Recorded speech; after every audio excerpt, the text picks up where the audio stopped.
Good morning, everyone. Welcome back, and welcome back, Mariya. Thank you, Dori. Today, in this episode, we're going to be talking about the 3 pillars of Scrum, which sounds really fundamental, but maybe you can explain a little bit about what are the 3 pillars of Scrum.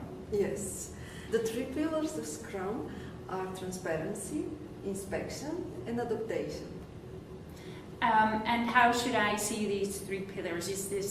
Are these the fundamental principles that drive every part of the Scrum process? Yes, this is exactly the fundament of Scrum, and you can observe those principles manifesting in actually every meeting and the way Scrum is organized. If, for example, we start with transparency, you would see transparency, for example, in the Scrum board. Scrum board where with one look you actually see where we stand, what is done, what is in progress, and what is still to be picked up. Transparency is during the daily Scrum meetings where we again discuss where we stand. Transparency you have during the retrospective about where we are as a team now.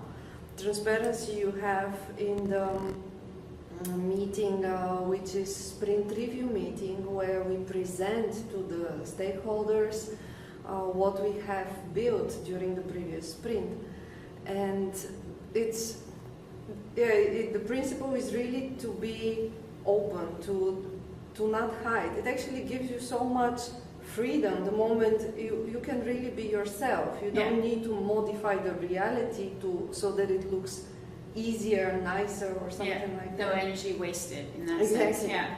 Yeah. For example, in a waterfall project, often you would see the result out of weeks and months of work only at the end. Yeah. And the lack of transparency introduces the risk of disappointment and a lot of wasted time and money at the end for something which doesn't serve the business goal, or the business goal has changed. Yeah, which brings us to the second pillar. You mentioned adaptation. Yeah, right? That's actually the third one, but okay. yes.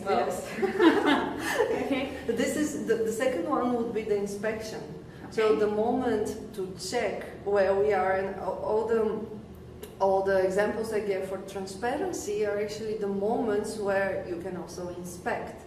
And based on the state of the team, of the progress of the work, and on the market, you can adapt to whatever is needed as a team, as a business goal, as a deliverable.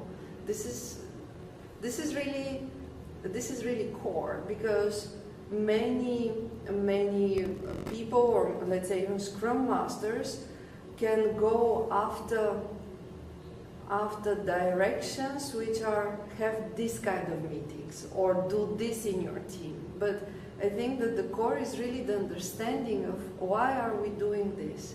And the Scrum Master, if he has the understanding about the 3 pillars and these 3 big values for Scrum, he can be very creative in adjusting even what Scrum says about meetings and stuff like that, as long as they serve the goal of transparency. It doesn't need to be this exact way, but as long as it's transparent, as long as the stakeholders, the team can have a chance to inspect, and if there is room to adapt, like every sprint you can pick up something else or you can change completely the direction, then you would have a team and projects which are growing and are successful. Yeah, Otherwise, rather than it's just like a trick. Exactly, yeah. Or just follow certain schema with meetings and doing stuff, but without really understanding what is the value behind it. Yeah, it becomes too rigid and it doesn't bring you anything. Exactly, yeah. Yes, this is totally against the agile mindset. Yeah. But if you have the 3 pillars in mind, and if you have the understanding of them, you can be pretty flexible and playful with how you apply them. Yeah, which then brings us to apparently the third pillar, which would be adaptation, making sure that you move with whatever it is that you're encountered with. Yeah. Yes, Okay. An important one during actually every meeting again, during the stand-up or the daily Scrum meeting, where we stand right now. And even if we had a plan to do something, we see that we are not where we thought we would be, let's adapt. So we change plans throughout the run. So yes, Okay. this is why I think they're very important. Yeah, well, it sounds like they certainly are.